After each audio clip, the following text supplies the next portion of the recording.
এবং কত তাড়াতাড়ি করা যায় আমরা শুধু সেইটা দেখবো কীভাবে তাড়াতাড়ি করা যায়।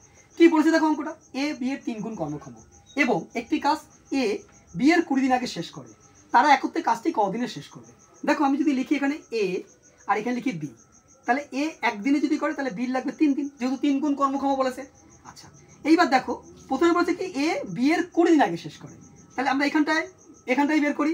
20কে 3 - 1 করতে হবে, তাহলে কত পেলাম 20, কত পেলাম 10। তাহলে আমি এর এখানে যদি 10 লিখি তাহলে দেখো 3 10 কত 30, তাহলে এ 10 দিনে করলে বি করবে কত 30 দিনে। এইবার কি বলছে যে তারা একত্রে কাজটি কতদিনে শেষ করবে। কিভাবে করতে হয় একত্রে কাজ করার কথা বললে, সংখ্যা দুটো গুণ আর নিচে হচ্ছে সংখ্যা দুটো যোগ, তাহলে কত পেলাম 40, 300 আর নিচে কত পেলাম 40, 0 0 কাটি, 2 দুগুণে 4, 15 দুগুণে 30, তাহলে কত দাঁড়ালো 15/2, 7 দুগুণে কত 14, 7 পূর্ণ 1 2। কোথায় আছে আনসার? Answer B. দ্বিতীয় একটা অঙ্ক দেখো তোমাদের জন্য আছে, এ বি এর 4 গুণ কর্মক্ষম এবং একটি কাজ এ বি এর 18 দিন আগে শেষ করে, তারা একত্রে কাজটি কতদিনে শেষ করবে। 4টি অপশন দেওয়া আছে, তোমরা উত্তরটা তাড়াতাড়ি করো, করে আমাকে বলো।